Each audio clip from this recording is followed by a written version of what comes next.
আসসালামু আলাইকুম। আশা করি সবাই ভালো আছেন। আজকের ভিডিওতে আমরা এমন একটি গুরুত্বপূর্ণ বিষয় নিয়ে আলোচনা করব যা অনেক উদ্দেশ্যে যেতে যারা আগ্রহী প্রত্যেক মানুষের জন্য জানা খুবই জরুরি।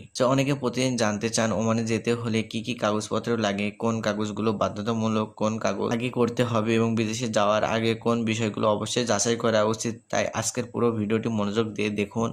আশা করছি শুরু থেকে শেষ পর্যন্ত আপনার অনেক গুরুত্বপূর্ণ প্রশ্নের উত্তর পেয়ে যাবেন। প্রথমে যে কাগজটি কথা বলতে হয় সেটি হলো একটি বৈধ বাংলাদেশি পাসপোর্ট। ওমানে কাজের ভিসায় যেতে হলে আপনার পাসপোর্টের মেয়াদ সাধারণত অন্তত 6 মাস বা তার বেশি থাকতে হবে। পাসপোর্টে আপনার নাম, জন্ম তারিখ, ছবি এবং অন্যান্য তথ্য যেন সঠিক থাকে সেটাও আগে থেকে ভালোভাবে যাচাই করা উচিত। যদি কোনো ভুল থাকে তাহলে আবেদন করার আগেই সংশোধন করে নেওয়া ভালো। এরপর প্রয়োজনীয়ভাবে আপনার জাতীয় পরিচয়পত্র বা আইডি কার্ড, এটি আপনার পরিচিত নিশ্চিত করার জন্য গুরুত্বপূর্ণ একটি নথি। আপনার সময় রিক্রুটিং এজেন্সি বা সংশ্লিষ্ট কর্তৃপক্ষ এনআইডির কপি চেয়ে থাকে, তাই পরিষ্কার কপি আগে থেকে প্রস্তুতি রাখুন। এরপর আসে আপনার চাকরির অফার বা ডিমান্ড লেটার। ওমানে কোনো কোম্পানি বা নিয়োগকর্তা যখন আপনাকে কাজের জন্য নির্বাচিত করেন তখন তারা একটি চাকরির অফার বা চাহিদাপত্র প্রদান করে। এই নথির ভিডিওতে এই ভিসা প্রক্রিয়া শুরু হয়। কোনো অফার লেটার হাতে পাওয়ার আগে বড় অঙ্কের টাকা লেনদেন করা সঠিক নয়। এরপরে রয়েছে চাকরির চুক্তিপত্র বা এমপ্লয়মেন্ট কন্ট্রাক্ট। এটি অত্যন্ত গুরুত্বপূর্ণ একটি নথি। এই চুক্তিপত্র আপনার মাসিক বেতন কত হবে, প্রতিদিন কত ঘন্টা কাজ করতে হবে, সপ্তাহে কতদিন কাজ থাকবে, ওভারটাইম নিয়ম কি, থাকা ব্যবস্থা কোম্পানি করবে কি না, খাবারের সুবিধা থাকবে কি না, চিকিৎসা সুবিধা এবং ছুটির নিয়ম ও চুক্তির মেয়াদ, এসব বিষয় স্পষ্টভাবে লেখা থাকবে। কোনো অবস্থাতে চুক্তিপত্র না পড়ে না বুঝে স্বাক্ষর করবেন না। প্রয়োজনীয় এজেন্সির কাছ থেকে প্রতিটা বিষয়গুলো বুঝে নিন। ওমানে কাজের জন্য স্বাস্থ্য পরীক্ষা বা মেডিকেল টেস্ট করানো বাধ্যতামূলক। সরকার নির্ধারিত মেডিকেল সেন্টারে পরীক্ষা দিতে হয়। আপনি কাজের জন্য শারীরিকভাবে উপযুক্ত কিনা তা এই পরীক্ষার মাধ্যমে নিশ্চিত করা হয়। মেডিকেল রিপোর্ট সমস্যা থাকলে ভিসা প্রক্রিয়া বিলম্বিত হতে পারে বা বাতিলও হতে পারে। এছাড়া প্রয়োজন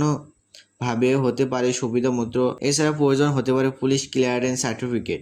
এটি প্রমাণ করে যে আপনার বিরুদ্ধে কোনো গুরুতর অপরাধের রেকর্ড নেই। সব ভিসার ক্ষেত্রে এটি বাধ্যতামূলক নাও হতে পারে, তবে অনেক নিয়োগকর্তাই এটি চেয়ে থাকেন। ভিসা আবেদন এবং অন্যান্য কাগজপত্রের জন্য সম্পর্কিত তোলা পাসপোর্টের সাইজের রঙিন ছবিও প্রয়োজন হয়, তাই নির্ধারিত মাপ অনুযায়ী কয়েক কপি ছবি আগে থেকে প্রস্তুত রাখুন।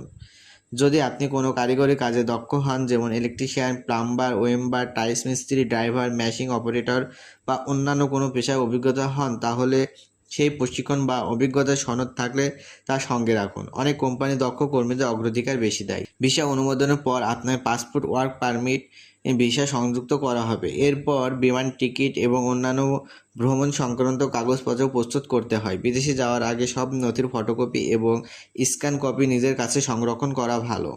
আরেকটি গুরুত্বপূর্ণ বিষয় হলো সব সময় সরকার অনুমোদিত রিক্রুটিং এজেন্সির মাধ্যমে আবেদন করুন। দালাল বা অবৈধ ব্যক্তির মাধ্যমে বিদেশে যাওয়ার চেষ্টা করলে প্রতারণার শিকারে ঝুঁকি থাকে, তাই কোনো কাগজে স্বাক্ষর করার আগে ভালোভাবে পড়ে বুঝে নিন এবং সব টাকা লেনদেনের রসিদ সংগ্রহ করে রাখুন। অনেকে জানতে চান ওমানে যাওয়ার আগে কি কি বিষয় নিশ্চিত করা উচিত। প্রথমত, আপনার ভিসা বৈধ কিনা যাচাই করুন। দ্বিতীয়ত, কোম্পানির নাম এবং কাজের ধরন ভালোভাবে জেনে নিন। তৃতীয়ত, চুক্তিপত্র লেখা বেতন সুবিধা অসুবিধা বুঝে নিন। চতুর্থ, বিদেশ যাওয়ার আগে পরিবারের সদস্যদের কাছে আপনার গুরুত্বপূর্ণ কাগজপত্রের কপি রেখে যান। সর্বশেষে একটি কথা বলবো, ওমানে কাজ করতে যাওয়ার আগে কখনো গুজব বা সামাজিক যোগাযোগ মাধ্যমে ভুয়া তথ্যের উপর নির্ভর করবেন না, কারণ ভিসা নিয়োগ ও কাগজপত্রের নিয়ম সময়ে সময়ে পরিবর্তন হয়। তাই আবেদন করার আগে বিশেষ করে সর্বশেষ তথ্য সরকার অনুমোদিত রিক্রুটিং এজেন্সি এবং সংশ্লিষ্ট কর্তৃপক্ষের কাছ থেকে জেনে নিন। এতে আপনি প্রতারণা থেকে নিরাপদ থাকবেন এবং সঠিকভাবে বিদেশে যেতে পারবেন। আশা করি আজকের ভিডিও থেকে ওমানে যেতে কি কি কাগজপত্র লাগে, চাকরি চুক্তিপত্রটা কি এবং বিদেশ যাওয়ার আগে কি কি বিষয় যাচাই করা উচিত এসব সম্পর্কে পরিষ্কার ধারণা পেয়েছেন। যদি ভিডিওটি আপনার ভালো লাগে তাহলে একটি লাইক দিন এবং আপনার বন্ধুদের সঙ্গে শেয়ার করুন, এবং প্রবাস ভিসা ও বিদেশ চাকরি সংক্রান্ত নির্ভরযোগ্য তথ্য পেতে আমাদের চ্যানেলটি সাবস্ক্রাইব করে পাশে থাকুন। ভালো থাকুন, সুস্থ থাকুন। আল্লাহ হাফেজ।